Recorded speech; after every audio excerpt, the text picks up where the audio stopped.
بسم اللہ الرحمن الرحیم۔ نبی کریم صلی اللہ علیہ وآلہ وسلم نے فرمایا کہ مجھ پر جھوٹ مت بولو، کیونکہ جو مجھ پر جھوٹ باندھے وہ دوزخ میں داخل ہو۔ نبی کریم صلی اللہ علیہ وآلہ وسلم نے فرمایا کہ جو شخص مجھ پر جھوٹ باندھے گا وہ اپنا ٹھکانہ جہنم میں بنا لے۔ نبی کریم صلی اللہ علیہ وآلہ وسلم نے فرمایا کہ جو شخص مجھ پر جان بوجھ کر جھوٹ باندھے تو وہ اپنا ٹھکانہ جہنم میں بنا لے۔ نبی کریم صلی اللہ علیہ وآلہ وسلم نے فرمایا جو شخص میرے نام سے وہ بات بیان کرے جو میں نے نہیں کہی تو وہ اپنا ٹھکانہ جہنم میں بنا لے۔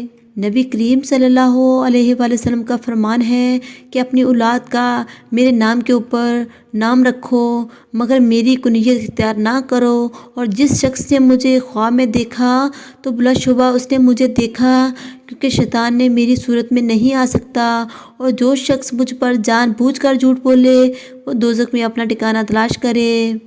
میں نے علی رضی اللہ تعالیٰ عنہ سے پوچھا کہ کیا آپ کے پاس کوئی اور بھی کتاب ہے؟ انہوں نے فرمایا کہ نہیں، مگر اللہ کی کتاب قرآن ہے، یا پھر فہم ہے جو وہ ایک مسلمان کو عطا کرتا ہے، یا پھر جو کچھ اسے صحیفے میں ہے۔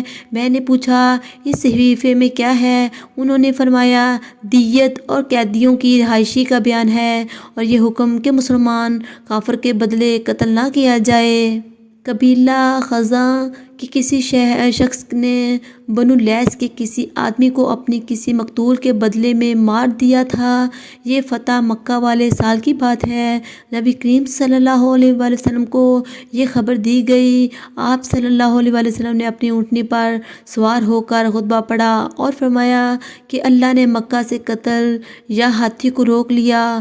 امام بخاری رحمۃ اللہ فرمایا اس لفظ کو شک کے ساتھ سمجھو، ایسا ہی ابو نعیم وغیرہ نے القتل اور الفیل کہا ہے، ان کے علاوہ دوسرے لوگ الفیل کہتے ہیں۔ پھر نبی کریم صلی اللہ علیہ وسلم نے فرمایا اللہ نے ان پر اپنے رسول اور مسلمان کو غالب کر دیا، اور سمجھ لو کہ وہ مکہ کے کسی کے لیے حلال نہیں ہوا، نہ مجھ سے پہلے نہ آئندہ کبھی ہوگا۔ میرے لیے بھی صرف دن کے تھوڑے سے حصے کے لیے حلال کر دیا گیا تھا، تم لوگ کہ وہ اس وقت حرام ہے، نہ کسی کا کوئی نہ کانٹا توڑا جائے، نہ اس کے لیے درخت کاٹے جائیں، اور اس کی گری پڑی چیز بھی وہی اٹھائے جس کا منشا یہ ہے کہ وہ اس چیز کا تعارف کرا دے گا۔ تو اگر کوئی شخص مارا جائے تو اس کے عزیزوں کو اختیار ہے کہ دو باتوں کا یا دیت لے یا بدلہ۔ اتنے میں ایک یمنی آدمی ابو شاہ نامی آیا اور کہنے لگا یہ مسائل میرے لیے لکھوا دیجئے۔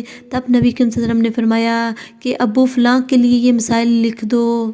تو ایک قریشی شخص نے کہا یا رسول اللہ، مگر اذخر کاٹنے کی اجازت دے دیجیے، کیونکہ اسے ہم گھروں کی چھتوں پر ڈالتے ہیں یا مٹی ملا کر اور اپنی قبروں میں بھی ڈالتے ہیں۔ یہ سن کر نبی کریم صلی اللہ علیہ وسلم نے فرمایا کہ ہاں مگر اذخر میں نے ابو ہریرہ رضی اللہ تعالیٰ عنہ کو کہتے ہوئے سنا کہ نبی کریم صلی اللہ علیہ وسلم کے صحابہ عبداللہ بن عمرو رضی اللہ تعالیٰ عنہ کے علاوہ مجھ سے زیادہ کوئی حدیث بیان کرنے والا نہیں تھا، مگر وہ لکھ لیا کرتے تھے اور میں لکھتا نہیں تھا۔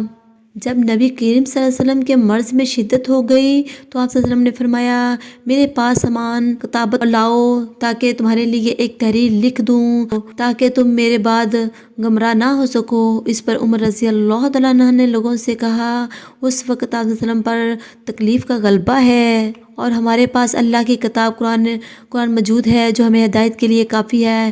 اس پر لوگوں کی رائے مختلف ہوگی اور شور و غل زیادہ ہونے لگا۔ آپ صلی اللہ علیہ وسلم نے فرمایا میرے پاس سے اٹھ کر کھڑے ہو، میرے پاس جھگڑنا ٹھیک نہیں۔ اس پر ابن عباس رضی اللہ تعالیٰ عنہ کہتے ہوئے نکل آئے کہ بے شک مصیبت بڑی سخت مصیبت ہے، وہ چیز جو آپ ہمارے اور آپ نبی کریم صلی اللہ علیہ وسلم کے اور آپ کی تحریر کے درمیان حائل ہو گئی۔ ایک رات نبی کریم صلی اللہ علیہ وسلم نے بیدار ہوتے ہی فرمایا کہ سبحان اللہ، آج کی رات کس قدر فتنے اتارے گئے ہیں، کتنے ہی خزانے بھی کھولے گئے ہیں۔ ان حجرہ والیوں کو جگاؤ، کیونکہ بہت سی عورتیں جو دنیا میں باریک کپڑا پہننے والی ہیں وہ آخرت میں ننگی ہوں گی۔